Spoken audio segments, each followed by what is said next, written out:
지금 이 시각 국회에서는 김민석 국무총리 후보자에 대한 인사청문회가 이틀째 진행되고 있습니다. 국민의힘은 무자격 총리라며 각종 의혹을 제기하고 있는데 더불어민주당은 국정 발목 잡기라고 엄호에 나섰습니다. 국회 연결해서 들어보겠습니다. 박정현 기자. 네, 국회입니다. 네, 자 2일차 청문회 오전 10시부터 시작을 했는데 오늘도 공방전이 치열하죠? 네, 태도를 문제 삼으며 날카롭게 시작했습니다. 국민의힘은 김 후보자가 여전히 각종 자료 제출에 응하지 않고 있는 데다가 청문회에 자꾸 집중하지 못하는 모습이 포착된다며 경고장을 날렸습니다. 어제 청문회를 종합해보면 김 후보자는 한마디로 무자격 총리라고 호평했습니다. 야당은 오늘도 김 후보자의 재산 증식 의혹을 집중적으로 캐묻고 있는데 특히 김영란법 위반 의혹을 언급했습니다. 김 후보자가 국회 보건복지위원장 시절 코로나 관련 도서로 출판 기념회를 열었는데 인쇄로 국세청에 신고한 내역은 1,300만 원에 불과하다는 주장입니다.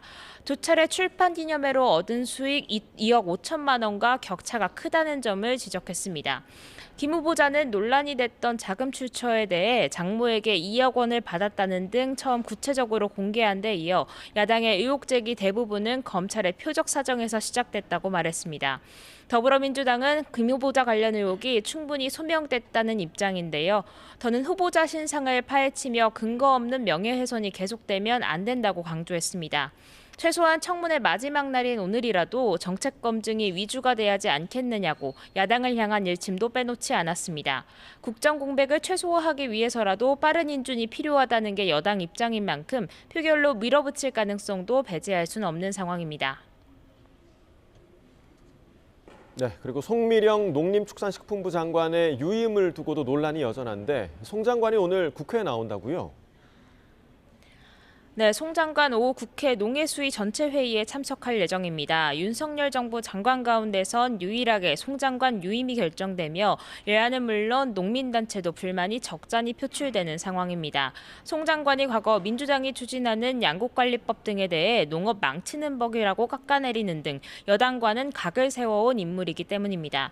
송 장관은 새로운 정부의 철학에 맞춰 바뀌겠다는 의사를 밝힌 바 있는데 오늘 회의에서 관련 질의에 직접 양곡법 등 추진에 대한 입장을 밝힐지 과거 행보에 대해 사과할지 주목됩니다. 이재명 정부 출범 이후 첫 추경 편성을 앞두고 오늘 국토위와 국방위, 문체위 등 상임위들도 회의를 열고 추경안 논의를 시작했습니다. 본격적인 심사는 내일 본회의 이후 진행될 예정인데 문제는 당장 추경 심사를 위해 필요한 예결위가 구성 전이라는 겁니다. 예결위원장 말고도 법사위원장, 운영위원장 등 상임위원장 여러 곳도 공석인데 여야의 상임위 협상은 여전히 난항을 겪고 있습니다. 여야 원내대표가 어제도 회동했지만 입장차가 쉽게 좁혀지지 않는 상황인데요. 양측은 오늘도 만나 협상을 이어간다는 방침이나 접점을 찾긴 쉽지 않아 보입니다. 지금까지 국회에서 YTN 박정현입니다.